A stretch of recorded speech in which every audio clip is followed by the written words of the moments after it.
जय हिंद। मैं आज आप लोगों को बताऊंगा हीलियम क्या है और हीलियम का खोज किसने किया था और कब किया था। तो चलिए स्टार्ट करते हैं कि हीलियम क्या है और हीलियम किसे कहते हैं और हीलियम का खोज किसने किया था। तो आइए जानते हैं कि हीलियम है क्या। तो सबसे पहले हम लोग जानेंगे कि हीलियम जो है वह क्या है। तो गैस है। क्या है? तो हीलियम एक गैस है। यानी हम कह सकते हैं हीलियम एक गैस है। और वो कैसा गैस है? तो वह एक रंगहीन गैस है। यानी हम कह सकते हैं कि हीलियम एक जो है वो क्या है? तो रंगहीन है। रंगहीन का मतलब होता है कि इसमें कोई भी रंग नहीं होता है। यानी हम कह सकते हैं कि हीलियम में कोई भी रंग नहीं होता है। आगे है हीलियम आवर्त सारणी का द्वितीय तत्व है। यानी हम कह सकते हैं कि यह एक तत्व है। सबसे पहले जानिए जो हीलियम है वह क्या है? एक तत्व है। और तत्व में क्या है? तो गैस है। और ये आवर्त सारणी के दूसरे नंबर पे आता है। कितना नंबर पे? दूसरे नंबर पे। याद रखिएगा कि आवर्त सारणी के दूसरे नंबर पे आता है। हीलियम को He से सूचित किया जाता है। यानी हम आपको बता दें कि जो हीलियम है उसको He से क्या किया जाता है? तो सूचित किया जाता है। आप याद रखिएगा कि अगर कहीं भी He लिखा हो तो उसको क्या पढ़िएगा? तो हीलियम पढ़िएगा। तो आप लोग समझ गए होंगे कि हीलियम एक गैस है। यह रंगहीन होता है। यह आवर्त सारणी के दूसरे नंबर पे आता है। यानी मेंडलीव ने जो आवर्त सारणी बनाया उसमें ये किस नंबर पे आता है? तो यह 2 नंबर पे आता है। और इसको He द्वारा सूचित किया जाता है। आप जानते हैं कि हीलियम की जो परमाणु संख्या होती है वो कितनी होती है। तो हम आपको बता दें कि हीलियम की जो परमाणु संख्या होती है वह 2 होती है। आप लोग याद रखिएगा हीलियम की परमाणु संख्या कितनी होती है? तो 2 होती है। आगे देखिए हीलियम का परमाणु द्रव्यमान। अब इसकी बात आती है द्रव्यमान की। यानी ये जो हीलियम है उसका परमाणु द्रव्यमान होता है तो वो कितना होता है? तो आप याद रखिएगा 4.002602 होता है।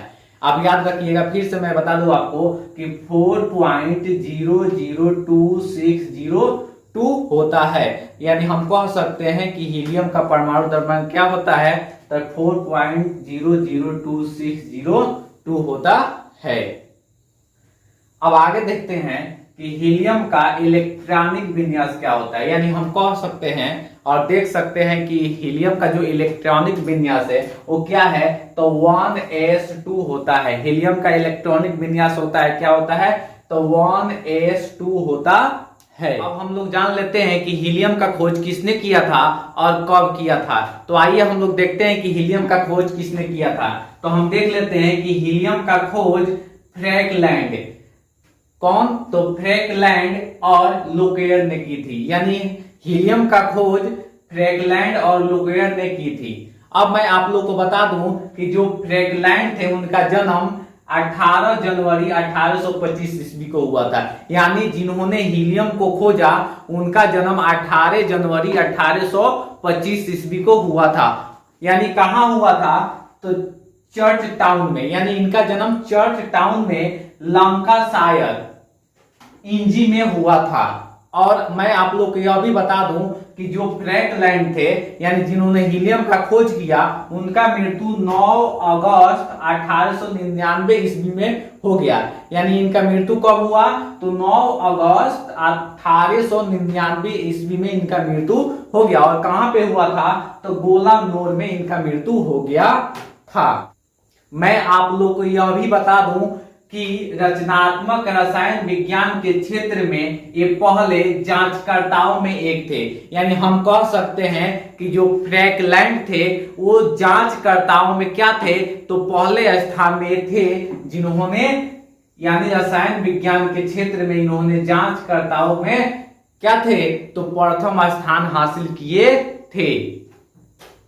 आप देख सकते हैं कि यही फ्रैंकलैंड है जिन्होंने हीलियम का खोज किया था। आप लोग गौर से देख सकते हैं इनको कि यही फ्रैंकलैंड है जिन्होंने हीलियम का खोज किया था। चलिए अब हम लोग जान लेते हैं कुछ हीलियम के बारे में रोचक जानकारियां। तो आइए देखते हैं कि हीलियम के बारे में क्या रोचक जानकारी है। तो सबसे पहले देखते हैं कि हीलियम जो है यानी जो हीलियम का क्वथनांक होता है और गलनांक होता है वो क्या होता है? तो सबसे कम होता है। आप लोग याद रखिएगा कि जो हीलियम का क्वथनांक होता है और गलनांक होता है वो बहुत ही कम होता है, यानी बहुत से बहुत ही कम होता है। अब देखिए हीलियम एक हल्की, यानी हम कह सकते हैं जो हीलियम है वो बहुत ही हल्की गैस है। आप लोग याद भी रख सकते हैं कि हीलियम जो है वो क्या है, तो बहुत ही हल्की गैस है, बहुत ही हल्की गैस है, अज्वलनशील है। आप लोग याद रखिएगा जो हीलियम है अज्वलनशील है। अज्वलनशील का मतलब वो है कि यह जलता नहीं है। इसके पहले वाला जो तत्व है उस हाइड्रोजन है, लेकिन हाइड्रोजन भी क्या है, गैस है, लेकिन हाइड्रोजन क्या होता है कि ऑक्सीजन की उपस्थिति में वह जलता है। लेकिन हीलियम एक ऐसा तत्व है जो क्या होता है, तो अज्वलनशील होता है, यानी इसको जलाने पर यह जलता नहीं है।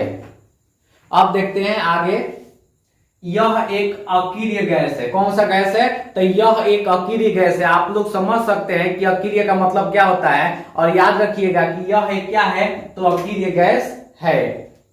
अगला नंबर देखते हैं कि हीलियम ताप, ध्वनि और विद्युत का सुचालक होता है। जो हीलियम होता है वो ताप, ध्वनि और विद्युत का क्या होता है, तो सुचालक होते हैं। हम कह सकते हैं कि इसमें विद्युत धारा क्या हो सकती है, तो प्रवाहित हो सकती है।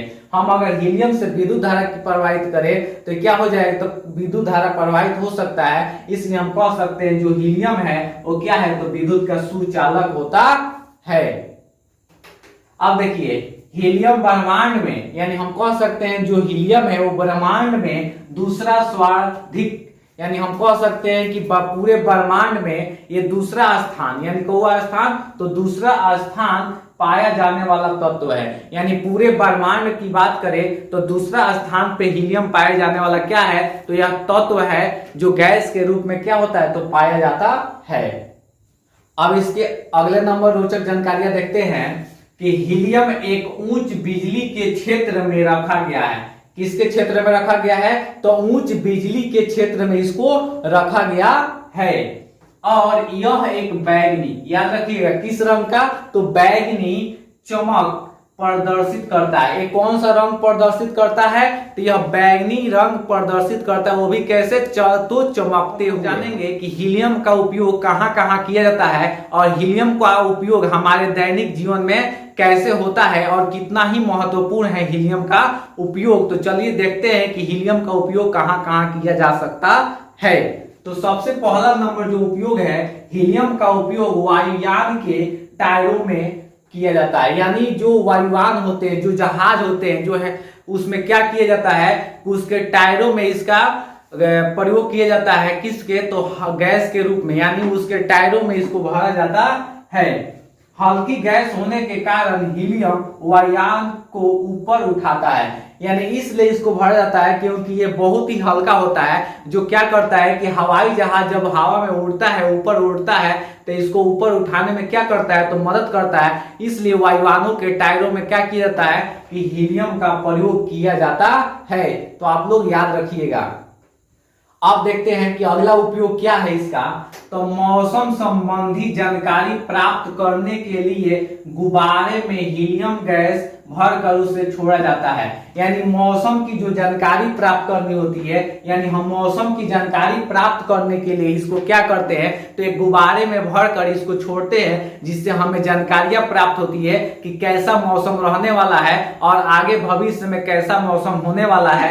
यानी मौसम की जानकारी प्राप्त करने के लिए हम किसका प्रयोग करते हैं, तो हीलियम का प्रयोग करते हैं। और हीलियम का प्रयोग किस रूप में करते हैं, तो हम गुब्बारे में भरकर क्या करते हैं, तो छोड़ देते हैं, जिससे हमें मौसम की जानकारी क्या होती है, तो प्राप्त होती है। हम लोग जानते हैं हीलियम का अगला उपयोग क्या है, तो देखिए हीलियम और ऑक्सीजन का मिश्रण गहरे समुद्रों में गोताखोरों द्वारा वायु के स्थान पर प्रयोग किया जाता है। यानी जब गोताखोर समुद्र के अंदर जाते हैं तो इस हीलियम का प्रयोग करते हैं, किस रूप में, तो हीलियम और ऑक्सीजन के मिश्रण का प्रयोग करते हैं गहरे समुद्र में गोताखोर द्वारा, यानी वायुयानों को प्रयोग करने के लिए, यानी हवा को लेने के लिए क्या करते हैं, तो ये प्रयोग करते हैं। यानी जब हम गोताखोर समुद्र के अंदर जाते हैं तो किसका मिश्रण, तो ऑक्सीजन और हीलियम के मिश्रण को क्या करते हैं, वहां पे लेकर जाते हैं और इसका उपयोग करते हैं।